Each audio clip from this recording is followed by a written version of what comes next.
It's another Q&A edition of Optimal Health Daily, episode 830, and I'm Dr. Neil Malik.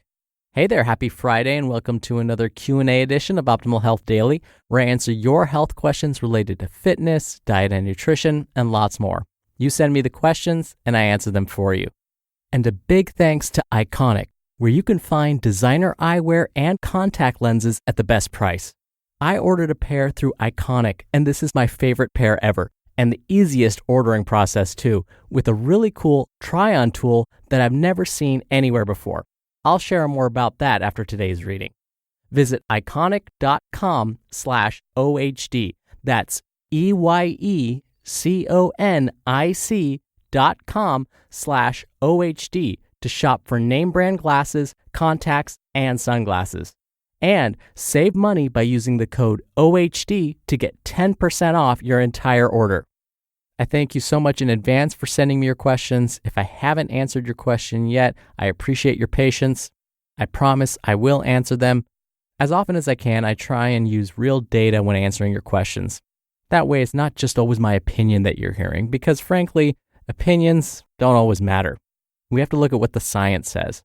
Let's do some myth busting and hear today's question as we optimize your life. Hi, Dr. Neil.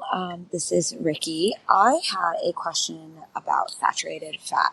Now, I'm working my way up to become a fitness professional, and that's requiring a lot of certifications and a lot of studying and a little bit touch on nutrition as well.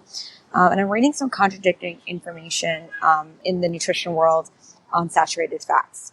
I read a book where they were saying saturated fats is not as bad as the government seems to make it be, and it's actually high sugar intake that is increasing the risk for heart diseases.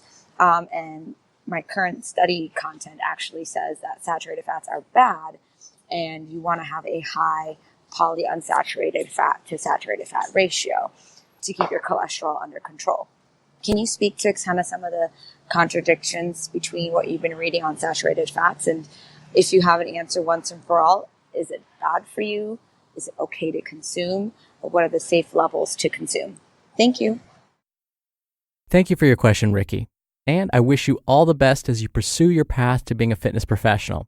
Now, don't you just love it when experts can't decide on whether something is helpful or harmful to our health? Especially when it's something we've known about forever?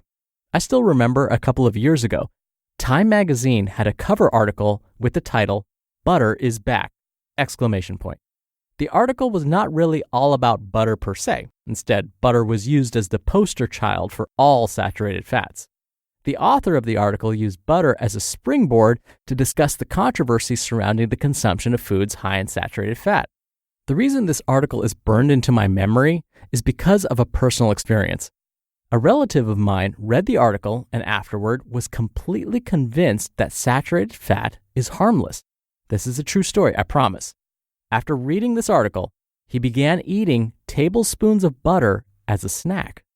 He obviously took the argument that butter is back quite literally. Now you're probably thinking, well, you mean he added a tablespoon of butter to his toast as a snack? Nope. He would dive into the butter dish with a large spoon and just eat it plain, right off the spoon. Again, completely true story. I cannot make this stuff up. So, that's an extreme case where someone saw the headline and took the information quite literally. In case you're wondering what ended up happening to this person after they started this habit, well, eventually his doctor told him to stop. This is because his routine blood work revealed that his blood triglyceride levels skyrocketed to dangerously high levels. Measuring blood triglycerides is basically a way to gauge the amount of fat in a person's bloodstream.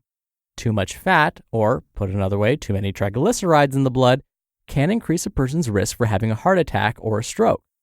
All right, so I just presented some anecdotal evidence, which isn't the most reliant form of information. Remember, I want to rely on the data. So I used it to illustrate a point. For some, consuming certain forms of saturated fat like butter may not be the healthiest option. Foods besides butter that are high in saturated fat would be red meat, coconut oil, palm oil, whole milk and anything made from it, like whole milk cheeses, for example. Now, to make a more informed decision, again, it's best to look at what the science says. As you mentioned, Ricky, sometimes industry can influence the science, so sometimes the science can be biased. In the past on this show, I've given the example where the dairy industry influenced the United States Department of Agriculture's recommendations for dairy consumption. It's unfortunate, but this happens. This is also why we can't often rely on just one study or the recommendations of one organization to make an informed decision. Ricky, you also mentioned that the textbook you're using seems to contradict some of the articles that you're reading.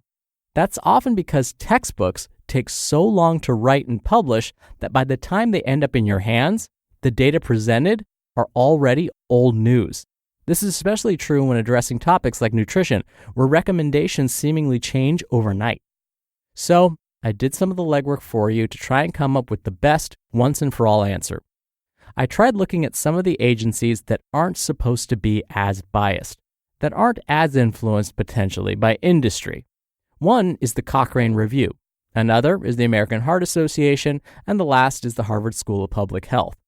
These organizations have looked at lots of studies and provided recommendations based on the results of this research. Here's where they agreed. Reducing the amount of saturated fat you eat can lead to a modest reduction in your risk for developing cardiovascular disease.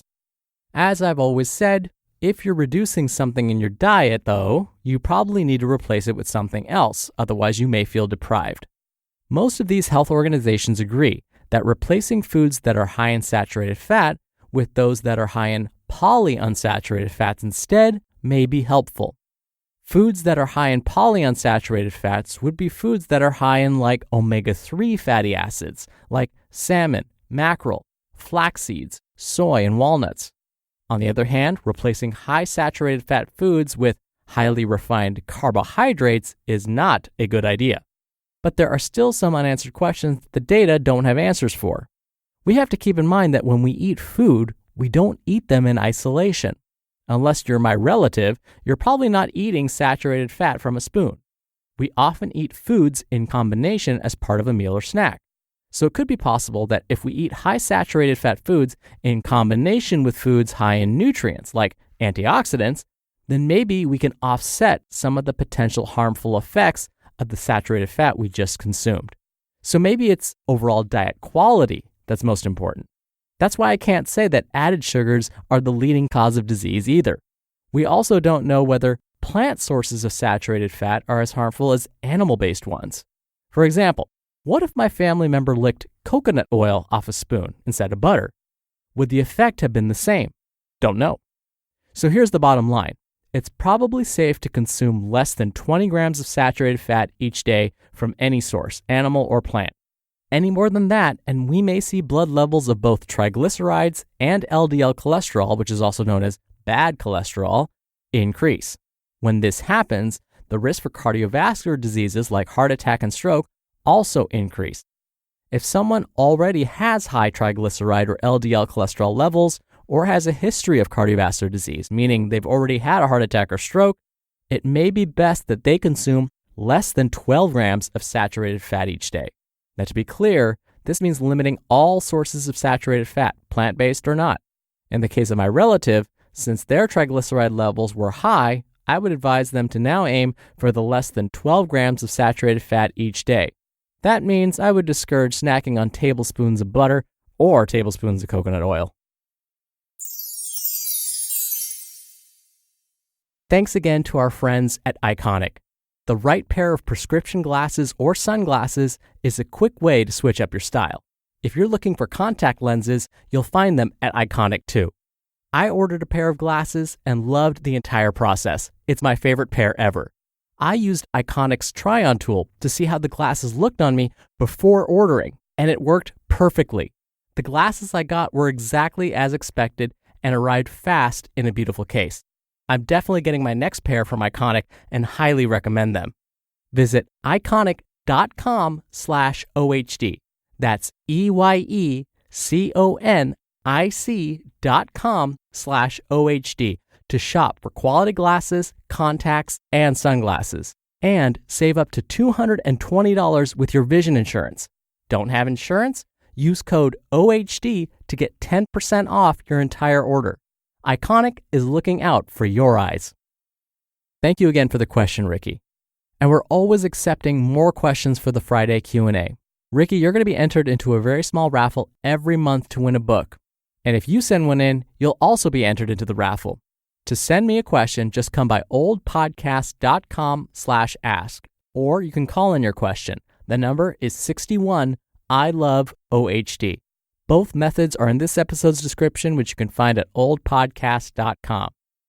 I thank you for listening every day. Thank you for your continued support. Thank you for sharing the show with someone. I hope you have a wonderful weekend, and I'll see you back here on Monday where your optimal life awaits.